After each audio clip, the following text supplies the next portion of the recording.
Amis, comme vous l'avez vu, le temps a changé. Il fait frais, l'amorosité arrive, il fait gris. Ça y est, c'est l'automne. Alors aujourd'hui, ce que je vous propose, c'est comment on fait pour booster son immunité pour éviter les petits bobos de l'automne et de l'hiver. Alors pour ceux qui ne me connaissent pas, je suis Martine, enfant de Gaïa, et je suis là pour créer un monde bienveillant dans le respect du vivant. Alors, afin de booster mon immunité, moi, vers mi-octobre, je commence à prendre 2 comprimés par jour d'Immunoplus. Donc, Immunoplus, je vous mettrai le lien sous la vidéo. Ce sont des comprimés à base de champignons de la médecine chinoise. Donc, il y a du shiitake, du maitake et du reishi. Donc, ce sont des champignons qui permettent en fait de booster l'immunité. Ça fait plusieurs années que je l'utilise et je trouve que c'est très efficace. Donc je le prends pendant 2 comprimés le matin et pendant à peu près 3 mois, donc jusqu'à pratiquement fin février. Voilà. Donc je vous mettrai les liens sous la vidéo. Je prends aussi de l'huile essentielle de Ravinsara. Donc c'est une huile essentielle très puissante qui booste les immunités et aussi tout ce qui est un peu qui tue un peu en fait tous les virus. Donc je prends moi 2 gouttes d'huile essentielle que je mets un peu dans du miel parce que je trouve que c'est meilleur que de l'huile ou manger avec. Il y en a qui prennent avec des comprimés neutres qu'on peut trouver en magasin bio, mais je préfère prendre du miel, du bon miel bien sûr, pas du miel chinois, mais du vrai miel et pas du glucose. Et donc je mets 2 comprimés. 2 comprimés, 2 gouttes d'huile essentielle de Ravitsara. Donc ça, on peut le trouver en parapharmacie, dans les magasins bio, de la bonne huile essentielle de Ravinsara. Si je sens qu'il y a un petit coup de fatigue, en plus moi je suis assistante maternelle, donc souvent les enfants, ils ont souvent des petits bobos et tout ça, quand je sens qu'il y a un petit peu des bobos de partout, ce que je fais, je mets 2 gouttes d'huile essentielle, une goutte de chaque côté, donc je fais. C'est simple, je mets sur mon poignet, comme ça, et je frotte avec l'autre poignet, et je laisse pénétrer dans mon corps. On peut en mettre aussi une vers le plexus solaire, par exemple. Et ça permet donc, ça pénètre directement dans le corps, et ça booste l'immunité. En plus, ça sent très bon, j'adore cette odeur. Donc voilà. On peut aussi faire assainir aussi notre maison donc, il faut surtout bien sûr, aérer sa maison régulièrement, au moins tous les jours, au moins un quart d'heure. Mais aussi, on peut diffuser des huiles essentielles. Donc moi, j'utilise les huiles essentielles Grand Air, qui sont un mélange d'huiles essentielles. Donc il y a du Ravinsara, il y a de l'Eucalyptus radiata et globulus, de la menthe poivrée, du basilic et de l'arbre à thé. Donc j'ai un diffuseur électrique qui diffuse donc les huiles essentielles. Donc c'est électrique. Donc en fait, ça cuit pas l'huile essentielle parce que les, les diffuseurs avec une bougie dessous, là, ça cuit en fait l'huile essentielle. Donc c'est pas terrible. Tandis que là, ça diffuse tout doucement. Donc on met 3 gouttes d'huile essentielle. On peut prendre même du Ravinsara si on aime bien, ou le mélange Grand Air, où il y a d'autres mélanges. Mais bon, le Ravinsara, comme c'est très très puissant, c'est bien de le diffuser dans sa maison. On met 3 gouttes d'huile essentielle, on met de l'eau. Et après, on branche son diffuseur, il y a un petit interrupteur, et après, il y a une diode qui s'allume pour savoir que c'est allumé. Donc, il faut faire attention, bien sûr, qu'il y ait toujours du produit dans la petite coupelle. Voilà. Et ça diffuse tout doucement, ça brûle pas. D'ailleurs, là, c'est une céramique, en fait, et elle n'est pas brûlante, en fait. Donc, du coup, ça ne brûle pas les huiles essentielles. On peut aussi inhaler les huiles essentielles.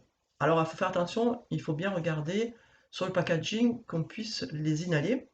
Donc là, pareil, on peut les inhaler, c'est-à-dire on fait chauffer un petit peu d'eau, on met dans un bol, à l'ancienne, hein, pas besoin d'acheter des choses, des choses très compliquées. On prend un bol, on met quelques huiles essentielles au fond du bol, on met de l'eau chaude, mais pas bouillante.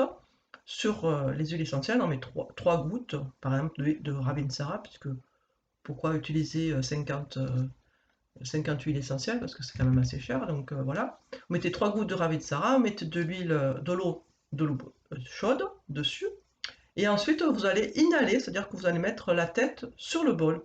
Donc vous mettre une serviette pour que ce soit plus étanche, et vous allez inhaler pendant 5 ou 10 minutes ces huiles essentielles, cette huile essentielle qui va pénétrer dans votre corps, et du coup va pouvoir ben, se diffuser dans tout votre corps. Par contre, après, il ne faut pas sortir, parce que forcément, comme on a ouvert en fait tout l'appareil respiratoire avec l'eau chaude, eh bien, on est susceptible d'avoir encore plus de virus.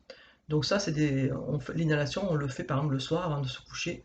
Ça permet de déboucher, parce que des fois on a un peu le nez bouché.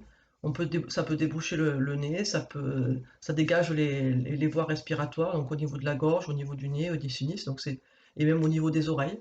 Donc ça, voilà, c'est très bien, mais il faut le faire le soir, il ne faut pas sortir après. Ou alors on fait, comme tout à l'heure, comme j'ai mis, on met un petit peu d'huile essentielle sur les poignets, on respire. On peut respirer comme ça, et ça, on peut le faire à tout moment. Et après, on peut sortir, puisque du coup, il y a pas, on n'ouvre pas les voies respiratoires avec de l'eau chaude. Voilà, c'est pour ça qu'il ne faut pas les inhalations avec l'eau chaude, il faut le faire que le soir. Et ça permet en fait de mieux dormir quand on est un petit peu pris et quand on a du mal à respirer quand on est allongé.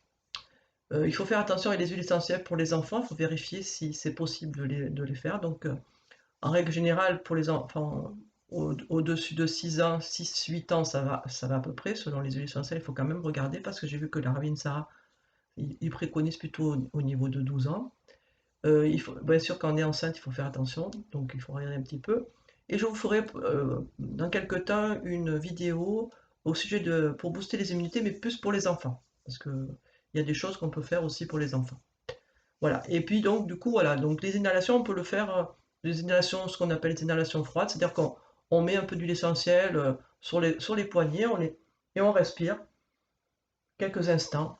Les huiles essentielles, ça permet de diffuser aussi, et puis c'est agréable au niveau des odeurs. Donc après, il y a du Ravinsara, il y a l'eucalyptus globulus aussi qu'on peut utiliser. Le thym, par contre, l'huile essentielle de thym est très très fort, mais on peut utiliser du thym, la fleur de thym, c'est-à-dire faire chauffer de l'eau, donc toujours qui bout pas, mais juste chaude.